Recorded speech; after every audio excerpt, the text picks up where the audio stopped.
Stephen King utiliza la sangre como un simbolismo, a decir, la sangre está muy vinculada a la idea del sacrificio. Para las mujeres jóvenes se asocia con la madurez física y la capacidad de tener hijos. En la religión cristiana y en muchas más simboliza a la vez el pecado y la salvación. Por último, se relaciona con la herencia de rasgos y dones familiares. Nuestro aspecto, nuestros actos a menudo se justifican por llevarlo en la sangre. Ya se sabe que no es muy científico, que en realidad está en los genes y en el ADN, pero es una manera de resumirlo en una palabra. Bienvenidos a Pelislim. Hoy vamos a conocer más de cerca a Carrie White, pero antes de continuar, suscríbete a mi canal y activa la campanita para que te lleguen los videos más recientes.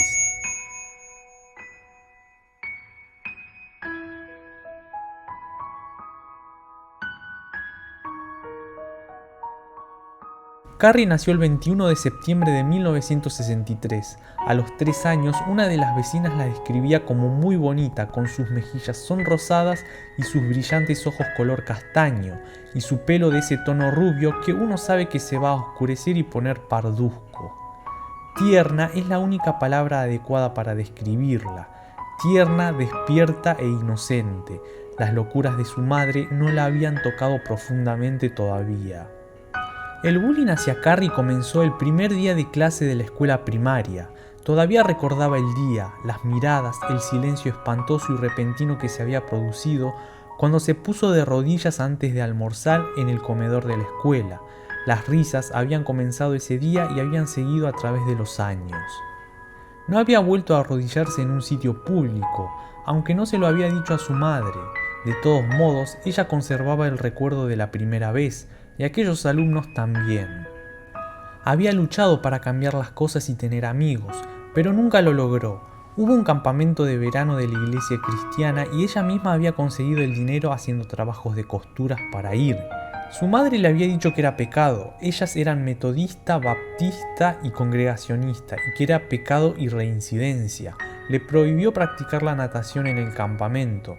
Sin embargo, aunque había nadado y se había reído cuando la zambulleron, se aterró y comenzó a gritar cuando ya no podía respirar y seguían manteniéndola bajo el agua. Aunque había intentado participar en las actividades del campamento, le habían hecho cientos de bromas pesadas, como cuando sacaron fotocopias a una carta de amor que le escribió a Flash Bobby Pickett y las repartieron. Escondían sus pertenencias, le pusieron una culebra en los zapatos, entre otras cosas. Había vuelto a casa en taxi una semana antes de lo previsto, con los ojos hundidos y enrojecidos de tanto llorar. Su mamá la había recogido en la terminal y le había dicho que debía conservar siempre el recuerdo de ese castigo como una prueba de que su madre sabía, de que tenía razón, de que la única posibilidad de salvación era dentro del círculo rojo. Al llegar a la casa, había encerrado a Carrie durante 6 horas dentro del armario. Otras veces su madre la había hecho permanecer en el armario días enteros, como cuando robó una sortija de 49 centavos o la vez que le encontró una fotografía de Flash Bobby Pickett bajo su almohada. Y una vez se había desmayado por la falta de comida y el olor de sus propios excrementos.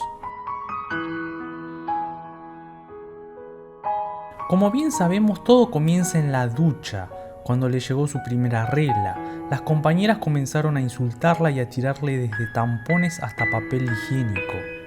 Carrie, en plena adolescencia, no tenía idea de lo que era la menstruación. Según Ruth Gowan, una de las compañeras de curso que sobrevivió, cuenta que un año antes de los sucesos vio a Carrie White en el vestuario de la escuela Ewen emplear un tampón para quitarse el exceso de lápiz labial. Algunos intentaron informar a Carrie del verdadero propósito de aquello que estaba usando para corregir el maquillaje, pero descartó la explicación pensando que intentaban tomarle el pelo. Tenía una extrema cautela respecto de cualquier tema que se relacionara con el sexo. Por el único hecho de que menstruara, su madre la encerró en el armario como castigo. Se propuso no ceder en favor a su madre, puesto que Carrie sabía que no había hecho nada malo. Pero al final se necesitaron 6 horas, cedió y llorando llamó a su mamá para que le abriera la puerta y la dejara salir.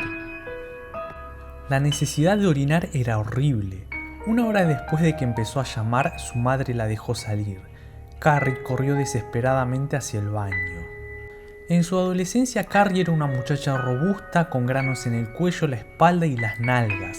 Tenía la cintura gruesa solo porque a veces se sentía tan desgraciada, tan vacía y aburrida, que la única manera de llenar ese hueco ancho y anhelante era comer, comer y comer.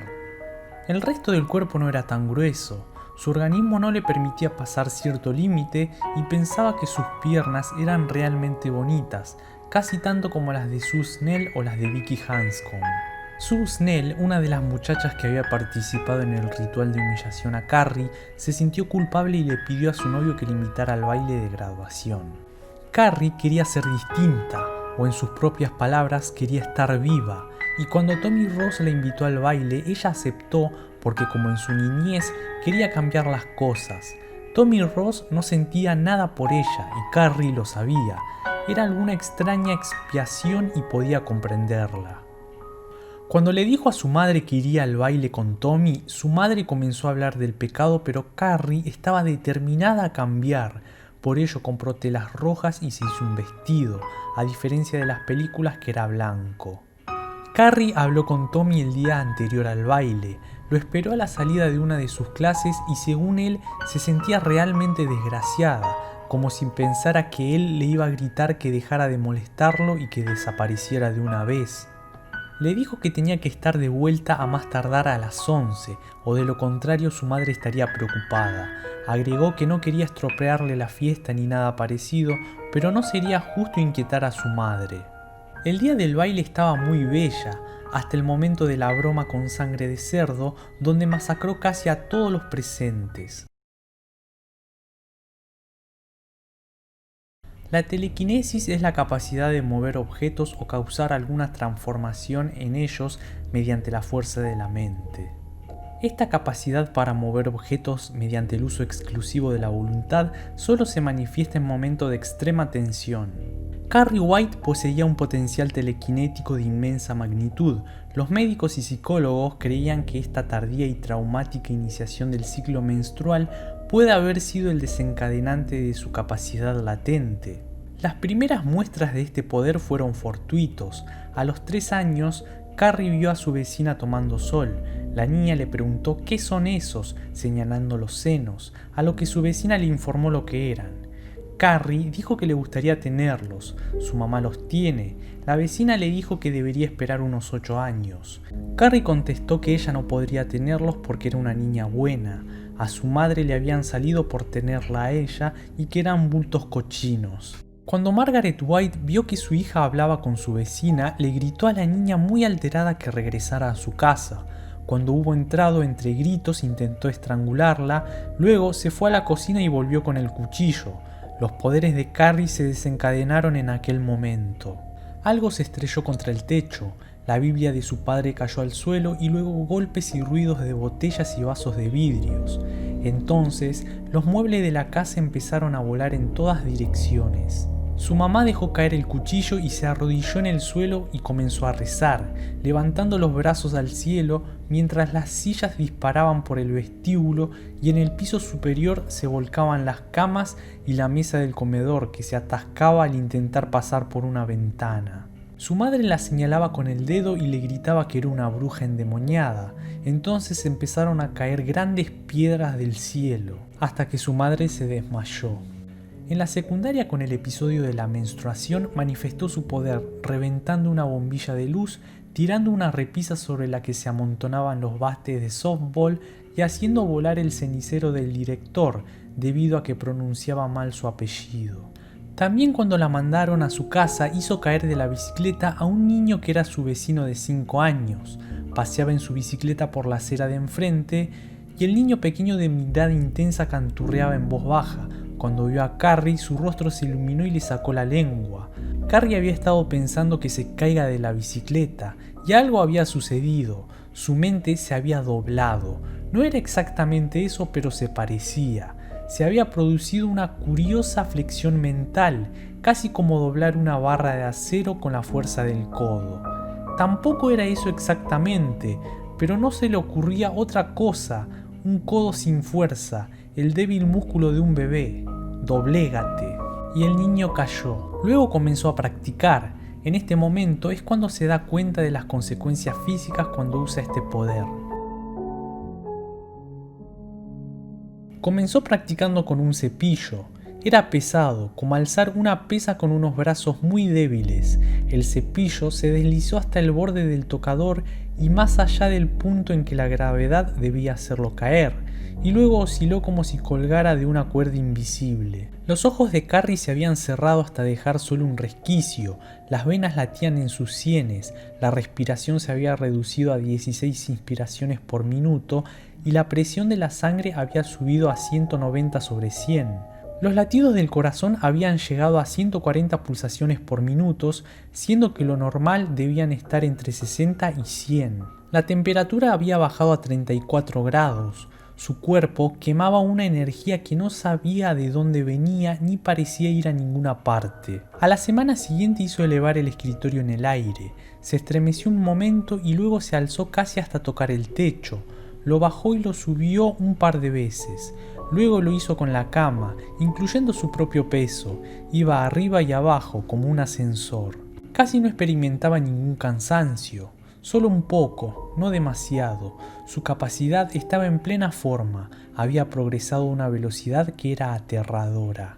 Cuando esperaba a Tommy para ir al baile juntos, comenzó a utilizar sus poderes debido a los nervios. Había empezado a usar su poder con cautela a causa del tremendo esfuerzo que parecía exigir a su corazón, a sus pulmones y a su termostato interno. Sospechaba que sería muy posible que su corazón literalmente reventara con la tensión. Era como estar en otro cuerpo al que se le obliga a correr, a correr, a correr y correr. Uno no pagaría las consecuencias, pero el cuerpo sí. Comenzaba a darse cuenta de que tal vez su poder no fuese tan distinto del que posee el fakir indio que camina sobre carbones encendidos, se clava agujas en los ojos o se entierra alegremente durante 6 semanas. Cualquier forma de control de la mente sobre la materia acarrea consigo un tremendo desgaste de los recursos del organismo.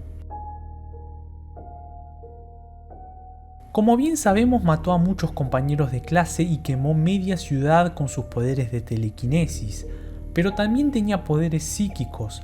Todos los ciudadanos que se cruzaban con Carrie sabían que fue ella la que hizo todo el desastre. En las declaraciones de testigos sobre los hechos ocurridos, cada una de las personas que culpó a Carrie simplemente lo sabían, aunque nunca antes la hubieran visto.